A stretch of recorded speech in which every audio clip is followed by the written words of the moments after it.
John Reyna para persana pinapakalas dito si Dave Emanuel. Mga si John Reyna para kumapit naman kaagad. Eto si Dave Emanuel, makakadikit pa kaya dito si Dave Emanuel. Meron tayong KOM ngayon. John Reyna para dito dahan-dahan na umagwat. Pero si Dave, pinapanay-panay dito ni Dave para di rin siya mabigla. So dahan-dahan naman dito, bumabakal ngayon si John Reyna para papadikit naman itong si Dave Emanuel ngayon. Umangat dito si John Reyna para sa kanan. Umangat naman dito sa kaliwa si Dave Emanuel. Sino kaya dito ang makakuha ng ating KOM? Dahan-dahan na umagwat dito si Dave Emanuel.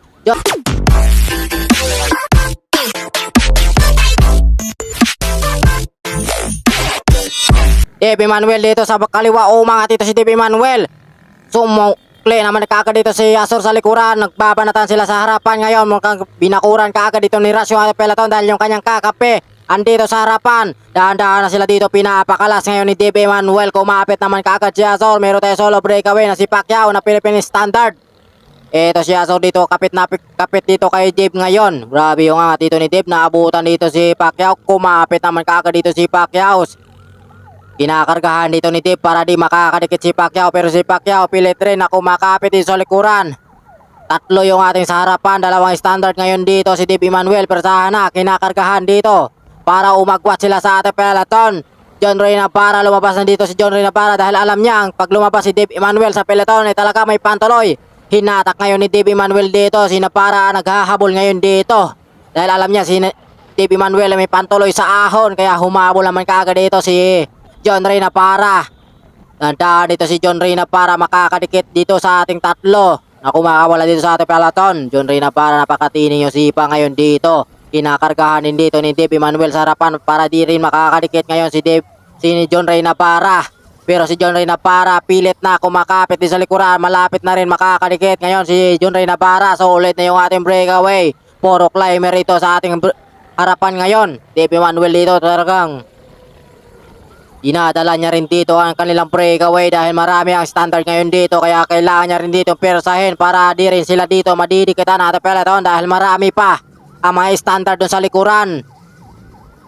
Inadala dito ni Dave Emanuel. Mukhang si Pacquiao dito, mukhang napapayok na rin dito si Pacquiao. Mukhang bumitaw dito si Pacquiao. Dahan-dahan talaga pinapakalas ngayon ni Dave Emanuel. Si Pacquiao dito na Philippine Standard. Bumitaw sa hatak ni Dave Emanuel. Napakatuloy yung hatak dito ni Dave. 32 to 31 kilometers per hour yung kanyang ginagawa dito ni Dave Emanuel. John Reyna para kumapit sa likuran. Si Azor naman dito pilit na kumakapit. Kaya pa kaya makakapit dito sa hatak ngayon ni Dave Emanuel. Napakatuloy yung ahon ni Dave Emanuel ngayon dito. Talaga kinakargahan dito ni Dave para umagwat na talaga sila lalo sa ating peloton. Tatlo yung ating breakaway. Apat sana sila dito ngayon. Yun nga lang, bumitaw si Pacquiao sa hatak ngayon ni Dave Emanuel. John Reyna para nakakapit dito sa likuran si Azor. Kaya pa kaya makakapit dito. Mukhang miniinda na itong si Azor. Dave Emanuel dito talaga kinakargahan dito para kumala si Azor. Si Azor dahan-dahan na umatras sa hatak ni Dave Emanuel. Grabe yung hatak dito ni Dave ngayon. Umatras dito si Azor sa hatak ni Dave Emanuel. Grabe yung ahon natin dito. Makunat yung ating ruta. John Reyna para persana pinapakalas dito si Dave Emanuel. Mga si John Reyna para kumapit naman kaagad. Eto si Dave Emanuel. Makakadikit pa kaya dito si Dave Emanuel. Meron tayong KOM ngayon. John Reyna para dito dahan-dahan na umagwat. Pero si Dave, pinapanay-panay dito ni Dave para di rin siya mabigla. So dahan-dahan naman dito. Bumabakal ngayon si John Reyna para papadikit naman itong si Dave Emanuel ngayon. Grabe, solid yung ating laban ngayon. John Reyna para versus Dave Emanuel. Climber versus climber tayo ngayon dito. Sino kaya dito magwawagay ngayon sa kanila? Tapatan sila ngayon dito. Meron tayong KOM. Sino kaya dito kukuha ng ating KOM? Walang trangkuhan yan. Pantayan yung ating laban. Diin na diin yung sipa dito ni Dave Emanuel. Kay John Reyna para mukhang grugi pa ito si John Reyna para dahil binanatan niya doon sa may bandang makunat. Pantayan sila dito ngayon. Walang trangkuhan. Sino kaya dito unang umangat dito si John Reyna para sa kanan? Umangat naman dito sa kaliwa si Dave Emanuel. Sino kaya dito makakuha ng ating KOM? Dandahan na umagwat dito si Dave Emanuel. John Reyna para dito umatras.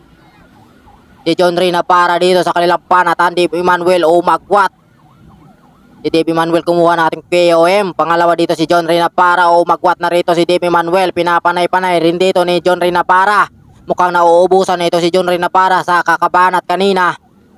So, pero si Dave hindi na talaga niya mapapakalas, pero si Dave ngayon napakatuloy na umahon niya si Dave Emmanuel. 31 to 33 kilometers per hour yung kanyang ginagawa dito ni Dave Emmanuel. Solo breakaway na kaya siyang tatawid sa ating finish line. Napakatulin yung ahon ni Dave dito, naka-big ring umahon yan. Nakaupo lang dito si Dave talaga. Dinidiinan dito ni Dave talaga.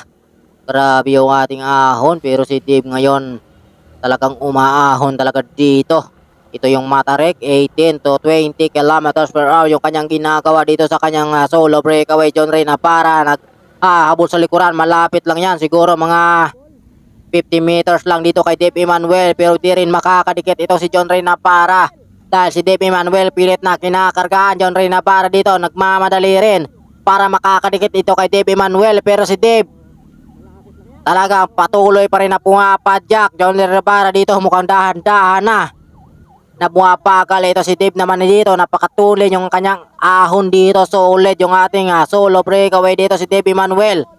John Ray na para dito napapayuko na rin talaga dahil last pack na rin talaga, pero si Dave Emmanuel napakatining, malapit na yung ating finish line. Dave Emmanuel dito solo breakaway, di na talaga naabutan ni John Ray na para dito si Dave Emmanuel. Champion natin si Dave Emmanuel, pangalawa dito si John Ray na para. Si Asodor, matihan sila ni Arking.